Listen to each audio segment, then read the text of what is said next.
the road home.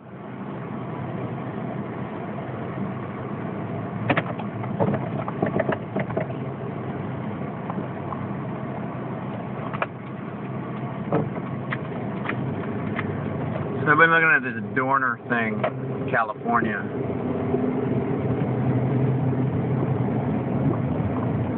And you got some people talking about PSYOP. And some people saying this is all staged, blah blah blah. Or no, this is the real deal, look at this.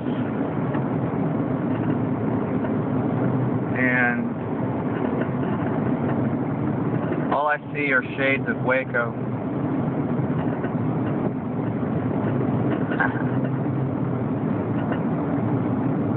In no way am I comparing Dorner to Dave Koresh.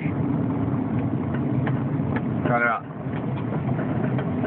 two completely different individuals with two completely different belief systems. What I am talking about is the way that the government and the media colluded to demonize a person and destroy him and get away with it. And get away with it.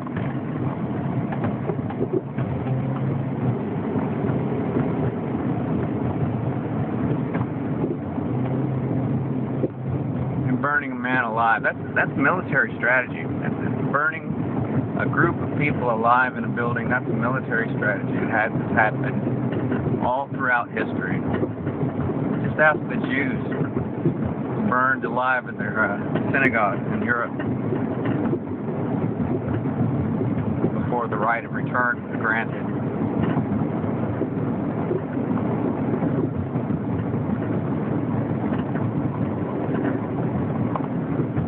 And what I see is this precedent being made, something that they couldn't get away with 20 years ago, is something that they now can get away with because the people are so rudderless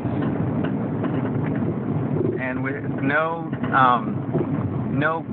tether to the Bible or the Constitution, which two things made this country great. Is it perfect? Was it a perfect country? Not by any stretch, but do not deny the best that ever was as far as its prosperity is concerned.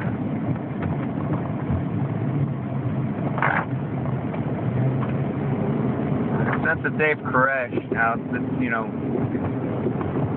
after the demonization campaign, two things stood out to me.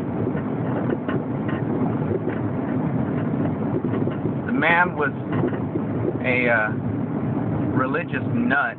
He had some pretty strange ideas. But the man still had a First Amendment right to worship God in the way that he saw fit. Now, forget about the spin and the conjecture about how he was keeping a harem in the place and torturing little children. I don't buy that for a second. These people were trying to get off the grid. They were trying to homeschool their children. They were trying to worship Yahweh the way they felt led to worship Him.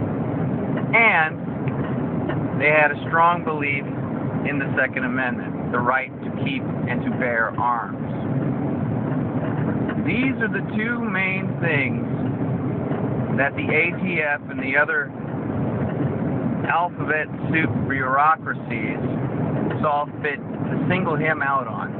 This was a planned op to single out a fringe group to see if they could get away with it, if the government, that is.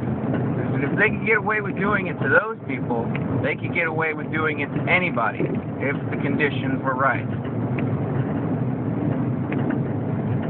So after that happened, That was a big wake-up call to me. I thought, for the first time in my life, how corrupt is our government when we are being singled out and attacked for a belief in the First and the Second Amendment. Forget about all the demonization and all the spin and all the thing. Oh, well, he was just a fringe group. Oh, he was buying springs to put into his semi-automatic weapons to make them fully automatic. That's against the law. That is illegal, not unlawful. And any law or act that is passed that is in contrast to the United States Constitution is null and void. It has no standing.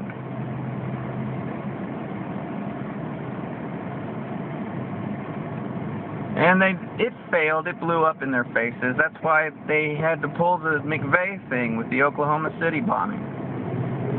They had to demonize the Second Amendment. They did it through fringe groups. They've been steadily doing it through fringe groups. They had to change the narrative of the lone wolf extremists. They had to change it to their proxy, Al-Qaeda, over time. And if you people don't understand that our criminal government runs Al-Qaeda, you got to learn some lessons, and you will. Because now we're changing the narrative from Al-Qaeda to the white right. And I'm sure you've got some racists out there saying, good! What will be used against one group will be used against all. And we had better stand together or hang separate. Now with Dorner, what a stinking joke. What a stinking joke. It's been used as a total political distraction. Then you got people who are sympathetic to Dorner. The guy was a coward, scum. He went after people's families. If you believe the narrative, if you believe the story, who knows what really happened? Who even knows what really happened at this point? But the truth will come out on it. And besides that, they burned a man alive in a cabin off the grid. And you know, there was another report